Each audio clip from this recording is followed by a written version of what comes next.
আমাদের হিন্দু ধর্মে বিশ্বাস করা হয় যে পবিত্র দ্বাদশ যে জ্যোতির্লিঙ্গ বা 12টি যে জ্যোতির্লিঙ্গ আছে তার মধ্যে অন্তত একটি বছরে অবশ্যই দর্শন করা উচিত। এই রূপ দর্শনে আমাদের জীবনের সার্বিক মঙ্গল হয়। এই 12টি জ্যোতির্লিঙ্গের অন্যতম হল কেদারনাথ জ্যোতির্লিঙ্গ, যেটি গাড়োয়াল হিমালয়ে মন্দাকিনী নদীর তীরে অবস্থিত। এটি হিন্দুদের একটি পবিত্র তীর্থস্থান ও 4 ধাম যাত্রার অন্তর্গত।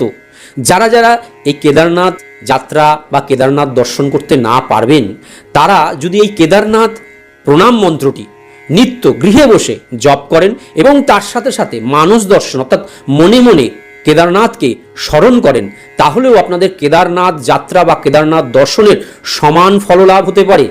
আসুন এখন আমরা দেখে নিই এই কেদারনাথের প্রণাম মন্ত্রটি কি। মহাদ্রিপার্শ্বে চ তটে রমন্তম সম্পূজ্যমানম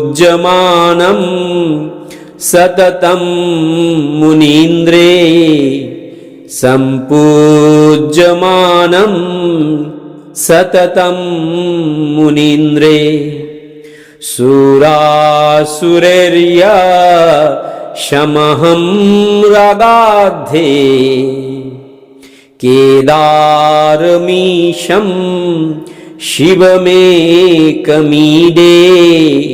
কেদারमीशं শিবমেকमीडे। হর হর মহাদেব।